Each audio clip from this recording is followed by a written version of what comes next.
रमेश अपनी दुल्हन नैना के साथ अपने गांव के अपने पुराने घर आता है। सभी लोग बहुत खुश थे। रूपा भी अपनी बहू का स्वागत करने में लगी थी। पर ये क्या, रूपा जैसे ही अपनी बहू की आरती उतारने जाती है, अचानक से तेज हवाएं चलने लगती है। घर की लाइट चली जाती है और आरती का थाल का दीपक बुझ जाता है। माँ, ये सब क्या हो रहा है? अचानक से ये मौसम कैसे बदल गया? अरे बेटा, ये गांव है। गांव में अक्सर ऐसा ही होता है। किसी भी वक्त मौसम बदल जाता है और कभी भी लाइट चली जाती है। दीपाली बेटा, किचन से मोमबत्तियां तो ले आ। रूपा के कहने पर दीपाली किचन में मोमबत्ती लेने जाती है।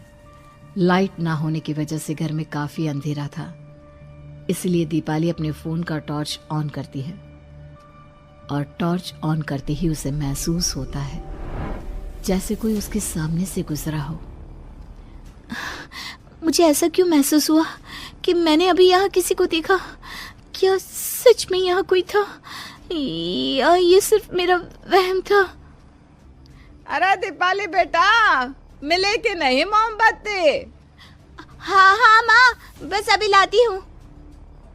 दीपाली सारी बातों को भूलकर मोमबत्ती जलाती है और जैसे ही मोमबत्ती लेकर वापस बाहर जाने के लिए पीछे मुड़ती है तो उसके सामने एक 10 साल की छोटी बच्ची खड़ी होती है।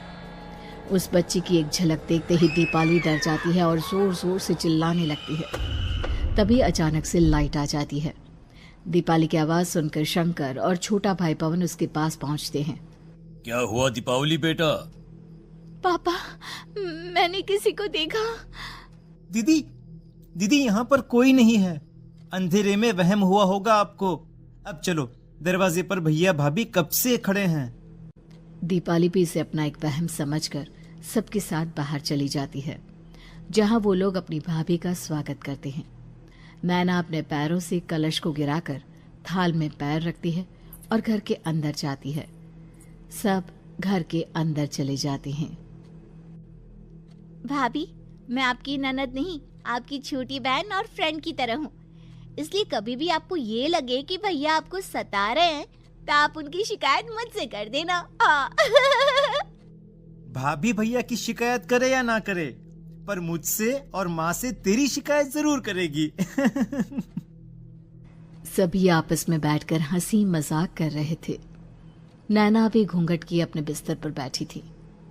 वो सब आपस में बात कर ही रहे होते हैं कि तभी उन्हें एक अजीब डरावनी आवाज सुनाई देती है और कमरे की खिड़की अपने आप ही खुल जाती है। मुझे इसीलिए गांव पसंद नहीं। गांव में ऐसी ही डरावनी आवाजें आती हैं। मैंने तो सुना है गांव में बहुत सारे भूत भी होते हैं और इस मौसम को पता नहीं क्या हो रहा है। मुझे तो बहुत डर लग रहा है। मैं तो अपने कमरे में जा रही हूँ सोने। बाय भाभी, हम कल बात करेंगे। अब सब अपने कमरे में सोने चले जाते हैं। नैना अपने कमरे में बिल्कुल अकेली थी।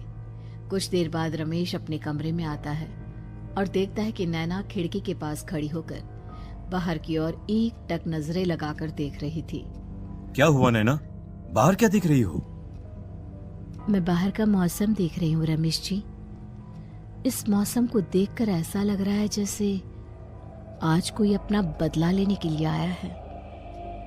तुम क्या बोल रही हो? मेरी कुछ समझ में नहीं आ रहा। और वैसे भी रात काफी हो चुकी है, अब हमें भी सो जाना चाहिए। चलो। इतना बोलकर रमेश सोने के लिए बिस्तर पर लेट जाता है, पर नैना अब भी खिड़की के पास ही खड़ी होती है। रमेश के सो जाने के बाद नैना अपनी सास के कमरे में जाती है और अपनी सास के पास बैठकर रोने लगती है, जिसे सुन सास की नींद खुल जाती है। बहू, अरे क्या हुआ बहू? तू इतनी रात को यहाँ मेरे कमरे में बैठकर रो क्यों रही है? मम्मी जी, आपने मुझे क्यों नहीं अपनाया? आपको पता है, आपकी वजह से मुझे और मेरे परिवार वालों को गांव वालों के कितने ताने सुनने पड़े। तू मेरी बहू नहीं है? कौन है तू? मम्मी जी, मैं आप ही की बहू हूँ। आपने मुझे अब भी नहीं पहचाना? इतना बोलते ही नैना की आंखें लाल हो जाती हैं। वो जोर जोर से हंसने लगती है। मौसम का रुख बदल जाता है। कमरे की खिड़कियां और दरवाजे अपने आप ही खुलने और बंद होने लगते हैं। देखते ही देखते नैना हवा में उड़ने लगती है और वो अपनी आंखों के इशारे से अपनी सास को भी हवा में लटका देती है। तेरी वजह से मुझे और मेरे घर वालों को ताने सुनने पड़े। तूने जो पाप किया है तुझे उस पाप की सजा मिलेगी और अब तेरी इस गलती की सजा तेरा पूरा परिवार भुगतेगा। इस तरह से नैना बड़ी ही बेरहमी से अपनी सास को मार डालती है और आराम से अपने कमरे में जाकर सो जाती है।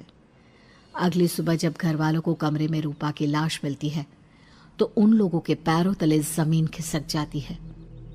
कल तक माँ बिल्कुल ठीक थी, फिर अचानक ऐसा क्या हुआ रात को कि माँ हम सबको छोड़कर चली गई। सारी गलती मेरी है। बेटे की शादी की खुशी में मैं ही रात को घर वापस नहीं आया और चला गया अपने गांव के दोस्तों से मिलने। अगर रात को मैं अपनी रूपा के साथ होता तो शायद आज वो हमें छोड़कर न जाती। घर में शोक का माहौल पसर गया था, पर नैना को इस बात से कोई फर्क नहीं पड़ रहा था और ये बात कहीं ना कहीं पवन को भी समझ में आ रही थी। अब ऐसे ही कुछ दिन बीतते हैं और 1 महीने के अंदर ही अंदर शंकर की भी मौत हो जाती है।